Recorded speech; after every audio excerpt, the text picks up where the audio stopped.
probably run Bossman Jack in the Turners Novice Hurdle. Probably a bit of a darker horse, maybe hasn't got the fanciest form on the book, but he's a horse with a lot of ability.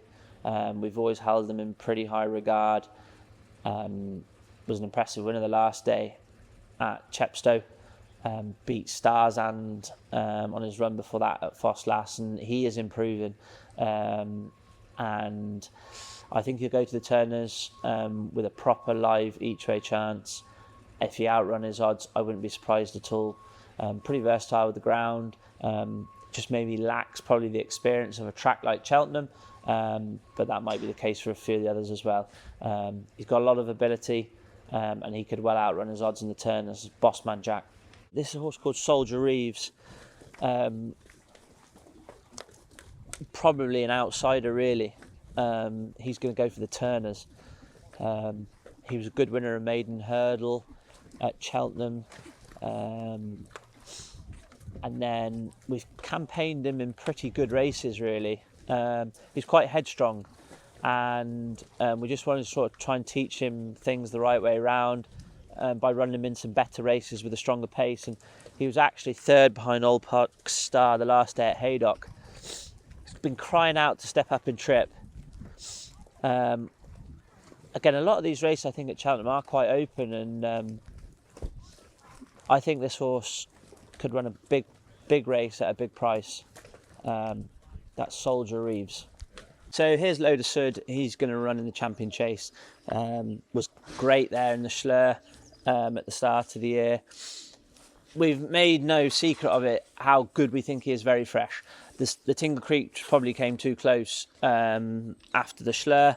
And that seems pretty mad, you know. You think, well, a horse can only have sort of 2 or 3 runs a year, but some of them prefer to be trained like that and prefer to be campaigned like that, because you have to train them so hard going into a race to have them fit. It benefits some horses not to run that often. Some prefer less work at home and to race more, but he is definitely a horse that loves being fresh going into a race. He's had a nice break, obviously, since Tingle Creek. He acts around Cheltenham. Has he got to just bring his A card to the table? Yes, he has. Obviously, there's some very good horses in there, but he's in great form. I think he's got a really good chance. We're going to have 2 runners, I think, in the Grand Annual. Calico, he'll have pretty much nearly top weight, I'd have thought. So we might claim off him, but he's done nothing wrong this year. Obviously had a very good autumn, and has paid the price really probably for that with his handicap mark. But he likes Cheltenham. If the ground comes up on the drier side, good to soft to be perfect, I think he could run well. But like I say, I think the handicap has probably got him right up where he wants him. I'll most likely probably be riding Be Aware. He's an interesting one, been running in novice company in graded races, and pretty headstrong, likes to get on with things. But I think obviously in the Grand Annual you probably get a quite good strong pace on in front of him. That should suit him really well. He's had a bit of a break since he last ran. Obviously ran well back there in October, and I definitely think he'd be a player. So this filly here is a filly called Meta Censure. She was sold by the Double Green. She cost obviously quite a bit of money, but she doesn't know that. She's got some very good form in France in AQPS graded races.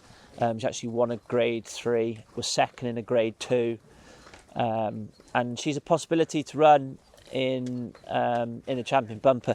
She would actually receive £19, I think, or £18 off the others for being a 4-year-old and being a filly. So I think she could be one now that if it came up good to soft, if it did start to dry out a bit, we just wouldn't want it to be really soft for her. And you can see she's quite a slight filly and good moving filly.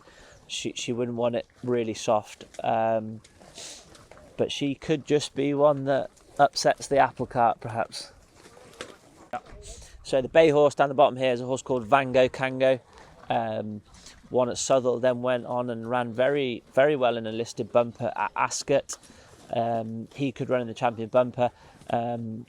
he'd probably want it soft ground. Seems to stay quite well.